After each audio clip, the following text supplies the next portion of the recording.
After James Bond 007 The Duel was released in 1993, the James Bond video game series went silent for 4 years, which, since new games had been released almost yearly since 1983, sounds like an eternity. But this delayed release may have just been exactly what the series needed, as when Goldeneye 007 was released in August of '97 for the Nintendo 64, it not only set a new standard for Bond games, but also for console first-person shooters. Features like being able to zoom down a sniper's scope, silenced weapons not being heard by guards, being able to manually reload your gun, and headshots doing more damage were all things popularised by Goldeneye. Even something you take for granted nowadays, enemies reacting differently depending on where they've been shot, Goldeneye showed off to great effect. It even innovated with difficulty settings. Playing on a harder mode didn't just mean more enemies or less health, you actually had more objectives to complete in a mission, meaning playing through a level a second time could be a drastically different, longer experience.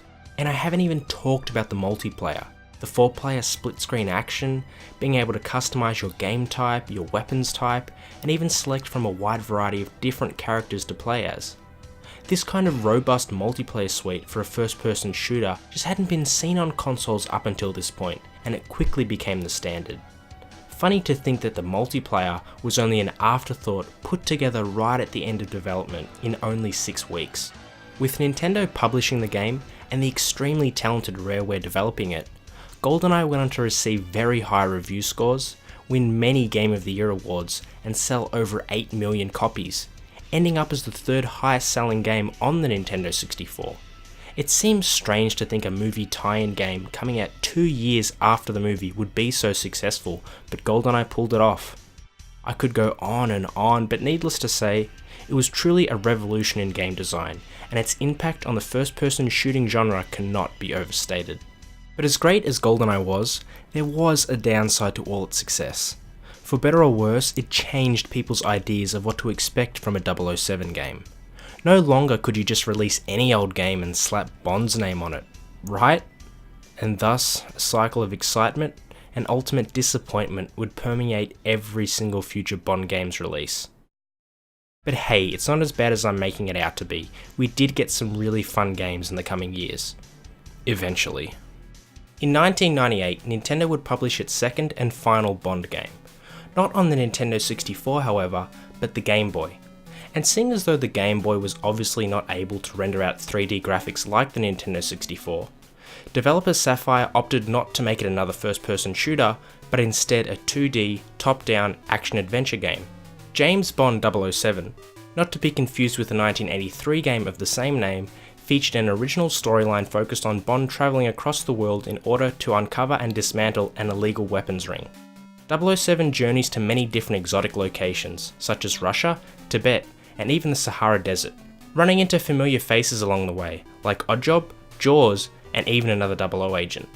This game has a heavy emphasis on dialogue, exploration, and problem solving, which thinking about it actually seems to fit more in line with what you'd imagine a Bond game would be. Unfortunately, the combat gets a bit dull, and it can be quite confusing at times figuring out what the hell you need to do. Whilst not a terrible game by any means, it's not quite what you'd expect to follow up Goldeneye. Plus, with Tomorrow Never Dies releasing the year before, surely it was time for Rareware to make another 2-year late movie game masterpiece, right? Right? Well, no. Although they were offered the rights to adapt Tomorrow Never Dies into a video game, they declined. But not because they were sick of the genre, but more so because they wanted creative freedom.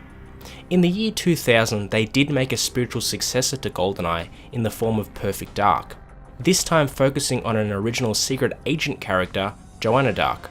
The game played very similarly to Goldeneye, as it ran on an enhanced Goldeneye engine.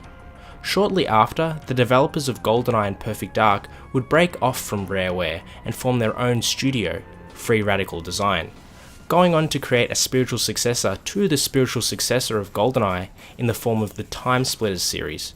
So you can sort of follow how the game design of Goldeneye evolved and progressed from a developer's standpoint, but from the 007 series standpoint, it's a completely different story. The last Bond game released in the 20th century would end up being an adaptation of Tomorrow Never Dies, released in 1999. EA, now having acquired the rights to James Bond, put Black Ops Entertainment to work on a third-person, multiplayer-less PlayStation 1 exclusive. I guess they wanted to distance this game as much as they could from Goldeneye. Well, whatever the case, this game did have a few innovations. For one, it was completely voice acted. I think we should get along quite well. Do try and bring her back in one piece this time. Don't I always? And being on a disc-based platform allowed for clips from the movie to be shown as cutscenes in the game. As previously mentioned, it being a third-person game makes it the first 3D third-person shooter Bond game. Also in one mission you take control of Wei Lin, making this the first time you don't play as 007 for an entire game. Even with all it had going for it, Tomorrow Never Dies released to mixed reviews, mostly criticised with the poor controls, ho-hum visuals, short length, and lack of a multiplayer component.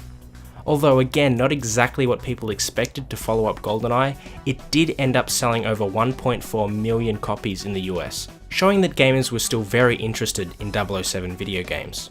And well, those people would have plenty of Bond games to invest in soon, as there was not one, not two, but 3 different Bond games released in the year 2000, all in November no less.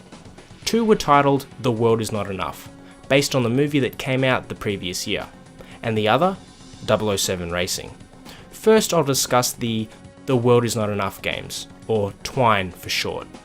EA, still holding the rights to Bond, got Black Ops Entertainment back to work on the PlayStation 1 version of Twine, whilst they got Eurocom to work on the N64 adaptation. Though both were first-person shooters, they had many differences.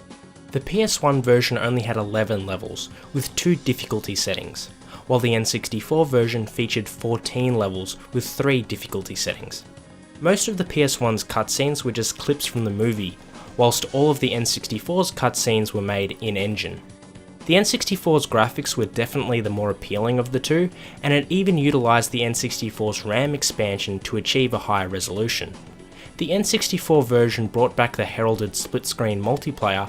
This time you could even put on AI-controlled bots to always be playing with a full party. The PS1 version sadly did not include multiplayer.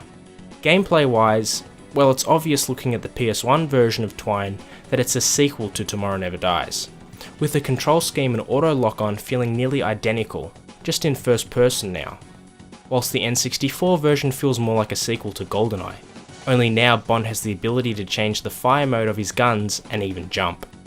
Most critics agreed that the N64 version looked and played better, and the fact that the PS1 version didn't have multiplayer seemed to turn a lot of reviewers and players off. The N64 version would turn out to be the more successful of the two, ending up selling over 1.5 million copies in the US. I should also mention that a Game Boy Color version was released the following year, again being a completely different game. It seemed the 007 game series would continue making these afterthought handheld ports of console Bond games, so I'll just preface now for the future, I won't be for the most part discussing the handheld ports, as they were mostly just cheaply produced shovelware. Okay, so backing up a little. 007 Racing was also released in 2000, shortly after the Twine games. Developed by Eutechnics, it wasn't really a racing game per se, a driving game would be a more apt description. The entire game has you take control of Bond behind the wheel of various fancy spy cars, reminiscent of the very first Bond game where you could only play as 007's car. And similar to the previous 3D James Bond games, each mission gives you a set of objectives to complete before you can finish the level. Whilst driving your car, you pick up homing missiles, oil slicks, smoke screens, and various other vehicular-based gadgets that you use throughout each of the 12 levels. This was the only PlayStation 1 exclusive Bond game that actually had multiplayer. 2 players could either try and blow each other up Twisted Metal style or pass a bomb between them, trying not to be the one holding the explosive when the counter reaches 0. But good luck finding a second player. 007 Racing was almost universally panned by critics. I mean, the game just looks ugly, somehow worse than the 2 previously released Bond games on the PlayStation. The controls weren't great either, and it seemed most people weren't crazy about this poorly executed 007 game, though it did actually sell enough to become a platinum title on the system. Even though the 5th generation of video games started out with such an incredible James Bond experience, it unfortunately devolved into mediocrity and frankly a bit of oversaturation. I mean, 3 different games in a single month is a bit ridiculous. Again, they weren't all bad, it just seems nothing could even hold a dimly lit candle to Goldeneye's brilliance. Thankfully, the next generation of Bond games would be a little more consistent, and even have a major surprise, or two.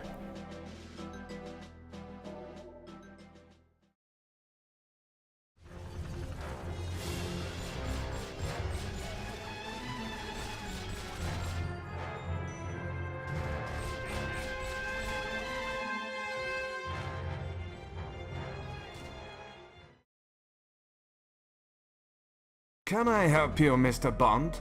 I'm looking for Paris Carver. Have you seen her? Yes, I believe she's waiting in your suite. And your presence is required there as well.